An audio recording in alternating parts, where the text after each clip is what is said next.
Alas, poor Yorick, I knew him well.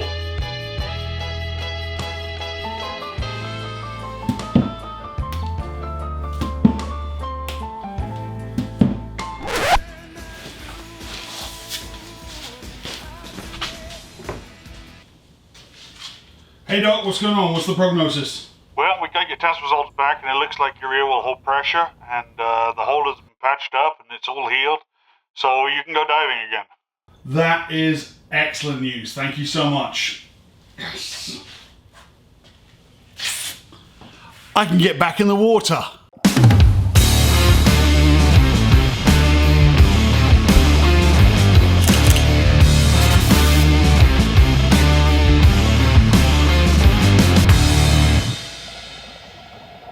Ladies and gentlemen, welcome to Divers Ready. My name's James, and welcome to this, your subscriber update for March 2021. I hope you're all doing really, really well. Yep, it's official. I can get back in the water. I want to say a great big thank you to each and every one of you that checked in with me, that showed me messages of support, shot me emails and all this kind of stuff saying, hope your ear heals, hope you're doing well, give us an update, man. Absolutely, I will. I had the first update, or the first checkup was at the beginning of March, and it wasn't really healing as fast as the doctor wanted, so he was supposed to give me the okay and return to dive at that point. He said give it another 2 weeks. I did. I went back and saw him actually just 2 days ago, and he said, yep, it all looks good in there now. The holes look like they have healed up. He had me Valsalva, create pressure inside my sinuses. He saw the eardrum bulge and it held pressure. So he said, you know what? There's a little bit of still inflammation in the tissues of the ear canal. Give that another week to calm down a little bit and then get back in the water. So that's what I'm gonna do. I'm gonna get back in with some easy, shallow dives, and then I should be on track to be back teaching technical diving at least the beginning of next month. So again, great big thank you to everyone who supported me on that. Channel update's gonna be pretty quick. We've had kind of a quiet month. Obviously I haven't been teaching. I have been putting content out. We will do a Q&A as always at the end, and thank you to everyone who submitted their questions using the hashtag AskDiversReady. Feel free to put that out there on any social media at all. But yeah, content that we've been putting out, been trying to keep up with the quick tips videos, just trying to get as many different kind of topics, user requested topics. Let me know in the comments of this video below what quick tips videos you want to see coming up. If I've got the materials to do it, absolutely great. A lot of people were requesting a follow-up to my wetsuit construction video on dry suits. I can do that. It's going to be tough because I've only got one dry suit. It's only one kind of dry suit, and it's only got one kind of seam. So we can look at it. By all means, it can be a quick tip, but it'll be kind of a narrow niche topic for my ice diving crush neoprene dry suit. I don't have any tri-laminates or anything like that to show you guys. So I'll see if I can figure out something or borrow one from a friend, and yeah, we'll try and make that happen for sure. Got a lot of exciting stuff coming up next month.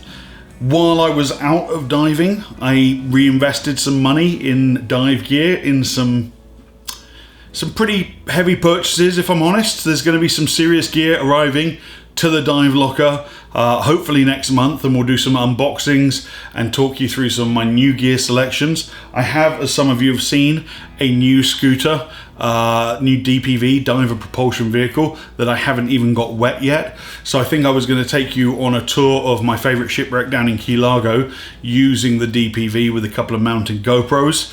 That'll be coming up next month. What else have I got going on? Oh yes, I'm reading a book at the moment which I consider to be essential reading for any diver. So I'm going to be doing a Zoom call and chatting with the author about this book and have him tell you why this project came together and the value it brings to the diving community. I think it's absolutely essential.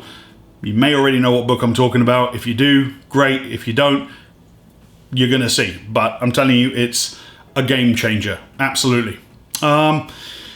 And then, yeah, apart from that, I guess thank you to everyone who got involved with the spring cleaning auction. I achieved my 2 goals, paid off the medical bills, created more space in the dive locker. All the winning bids that for each individual item, the winners have been contacted, all payment has been received, all items have shipped. So if you didn't hear, I'm afraid you didn't win. But it did create a lot of space. I was surprised by a number of items that didn't get any bids at all, including the Apex Wing, the barely used Cressy BCD, which is fantastic piece of kit for not very much money, and the underwater drone, which I thought was going to be the #1 hot ticket item. Everyone was going to jump on top of it and have a real sort of auction bidding war. Nobody bid on it. Couldn't believe it. Unbelievable. So if you want any of those items, or if there's anything else on that list, it's still active. Go back to last month's video and click on the link. Feel free to reach out to me and make me an offer, because I got this gear sitting here and maybe you can get use out of it, and that'd be good for me. Appreciate it. And we'll dive into the Q&A. Let's have a look at what you asked this month.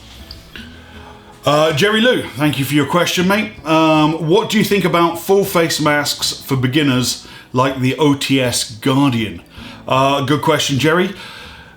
A full face mask is a lot more complicated piece of equipment than a regular face mask and a regulator, but essentially it's the same thing, just joined together. However, there are protocols and training that are involved in that. Now, I also think the dry suits are quite a complicated piece of equipment for new divers, but I learned to dive in a dry suit because I just didn't learn any other way. It was cold water, here, put this dry suit on, okay, great. Knowing now that wetsuits are a lot easier, I wouldn't have been able to tell the difference at the time. The same thing goes for full face masks. If your instructor is comfortable in a full face mask and comfortable to put you in one, great. If you're looking to buy one straight out of your open water class, definitely get training on it, because there are emergency procedures you want to consider. What happens if your primary fails? Then you've also got to keep a backup mask on you. What happens if your buddy has an out of air emergency? How do you donate gas? All those questions need to be answered, and the best way to do that is to do a full face mask training course. Hope that answers your question, Jerry. Danny B 1954 asks, I don't see many videos on layering of wetsuits. I live near cold water but wish to travel to warm. Is there a recommended layering system like a 3mm shorty over a 5mm full suit? I could wear both in cold or either in warm. What would be better, 5mm shorty and a 3mm long, or vice versa? Is it just best to buy 3 wetsuits for mobility? Danny, lot to unpack there. So the layering of wetsuits, yeah, you can absolutely layer a wetsuit on top of another wetsuit.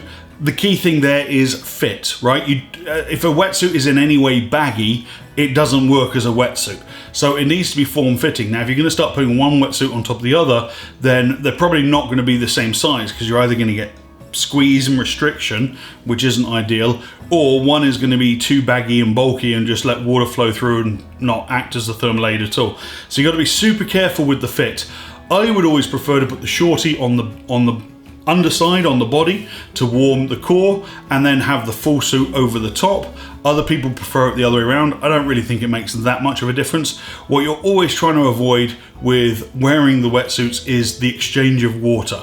So anywhere that water can get into the suit, and the cuffs and the ankle cuffs, or anywhere that there's a seam, like we talked about in that previous quick tips video on wetsuit construction, that's what you want to avoid. So as long as you've got 2 wetsuits that are well fitting, then there shouldn't really be a problem, but make sure you try them on land first and it doesn't restrict your movement in any way. That's my best advice there. Definitely a topic we could cover in a video in the future. I will add it to the list. Thank you, Danny. Francis Bevacqua, what a great name for a diver. Thank you, James. Any suggestions for a quality suit for a big guy? Well, I'm a big guy and I like bare wetsuits. They tend to fit big guys really, really well. You will find that, like jean manufacturers or clothing manufacturers, certain brands fit certain body types differently. I've said it before on camera, I would love to be able to dive a Fourth Element wetsuit because they're from my hometown and I know Jim Standing, he's a great guy, but they're just not cut for me. They're not. I've got great big shoulders, I've got a beer belly, and I can't fit in the suit that's supposed to be for my height. So I generally wear the bare wetsuits, which are made by a bunch of beer drinking Canadians up in that Arctic tundra. I don't know why I'm always ragging on Canada. I love Canada. I love bare wetsuits. I'm going to have to apologize to them again in the next episode. I can feel the comments coming already. Thank you for your question, Francis. Dave Ollenschlager asks, I guess in regards to the wetsuit construction technology video that I put out, does the same seam technology apply to dry suits? as that is what I would be diving in, or a heavy 7mm wetsuit. Yes and no, Dave. When it comes to dry suit technology, and I'd love to do a whole video on that, I already said. Obviously, it depends on the material the dry suit is made out of. It's got to keep you completely dry. So putting a lot of stitching and perforation holes in a tri-lam dry suit is not a good idea. Better to glue and tape the seams, which are actually easier construction than working with neoprene. If you're looking at a neoprene dry suit where they take 10 or 12 mils of neoprene and crush it down to 3 or 4 to make it waterproof, then yes, they can use some of the same technologies they use for wetsuits, but the seams have to be completely waterproof. So you're going to glue, you're going to use the thermal polymer, and if you're going to do any stitching at all, you don't want the stitching to go right the way through and create perforations. So hope that answers your question in short, Dave. Thank you so much. Sasha Babich asks, which Nitrox compressor do you recommend? That's a loaded question here. Now, I've used the two major brands of industrial scuba compressor, Bauer and Mako, and I can't separate them. I really can't. You're going to see online arguments about this, that, and the other. I'm probably more familiar with Bauer, but that doesn't make them better. My honest answer to your question specifically about Nitrox compressor is having a Nitrox compressor isn't necessarily the best way to make Nitrox. I prefer partial pressure blending, where you take compressed air and compressed pure oxygen and mix a custom mix, but you need additional equipment for that, including a booster pump. Those things are dangerous and complicated. So if this is a home project you're looking at, probably that's not the way to go, and I would stick for a filter system in a Nitrox compressor. If you're looking for a dive shop, Sasha, then have a look at doing partial pressure blending, because it gives you the opportunity to make custom mixes. You can make any mix you want, easy as pie. Hope that answers your question, Sasha. Appreciate it. Lucas Sturbich asks, does buying a transmitter make any sense if I have a compatible dive computer, but I usually rent the rest of the gear when I travel?